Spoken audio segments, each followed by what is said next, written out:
আজকের এই প্রজন্মে শুধু মেয়েদের সৌন্দর্য নয়, তাদের চোখও ছেলেদের জন্য ফিতনার কারণ হয়ে দাঁড়িয়েছে। এক ফোঁটা কাজল আর সাথে শয়তানের ফিসফিসানি ছেলেদের অন্তরে নানা রকম খারাপ চিন্তা ঢুকিয়ে দেয়। আল্লাহ তাআলা বলেছেন, ওয়াকুল্লি মুমিনাতি ইয়াগদুদনা মিন আবসারিহিন্না ওয়া ইয়াহফাজনা ফুরুজাহুন্না ওয়া লা ইউবদিনা যিনাতাহুন্না ইল্লা মা যাহারা মিনহা ওয়া লিয়াদরিবনা বিখুমুরিহিন্না আলা জুয়ুবিহিন্না।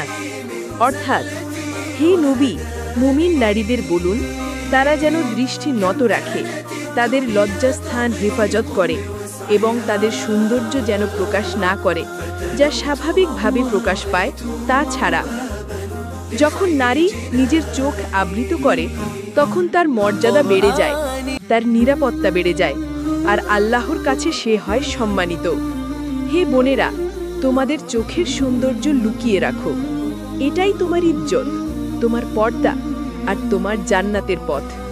আল্লাহ, আমাদের চোখকে হারাম থেকে হেফাজত দাও, আমাদের অন্তরকে পবিত্র করো, আমাদের জীবনকে ইজ্জত আর হায়ার আলোতে ভরে দাও। হে আল্লাহ, আমাদের বোনদের পর্দার সৌন্দর্যে মুড়িত করে দাও আর তাদের জান্নাতের পথে চলার তৌফিক দাও। আমিন।